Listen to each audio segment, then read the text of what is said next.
बेटा licence copy शादी card दिखा दे। कौन से वाला बुलाए? साइड पे दिखा दो। आप इधर खड़ी रहे गाड़ी, आप नीचे आ जाए, आगे आ जाए सर। सर लाइसेंस और कापी दिखा दे। गड्डी बेचना नहीं है, नहीं। पुलिस बुला दे वहाँ। अभी जाओ, कोई बात नहीं, मैं आपके एहतराम करता हूँ, आप कागजात दिखा दे। सब कुछ मेरे पास सारा कुछ है। ना तो गड्डी बेचना है ना तो नहीं आप हेड से भाई, आप इधर नहीं आना था, आप गलत आए। गलत टाइम बिल्कुल। बस ठीक हो गया। शादी कार्ड दिखा दे, गाड़ी आगे साइड पे लगा ले।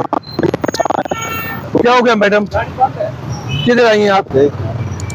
गाड़ी बेचने के लिए, गाड़ी बेचने के लिए। गाड़ी बंद है,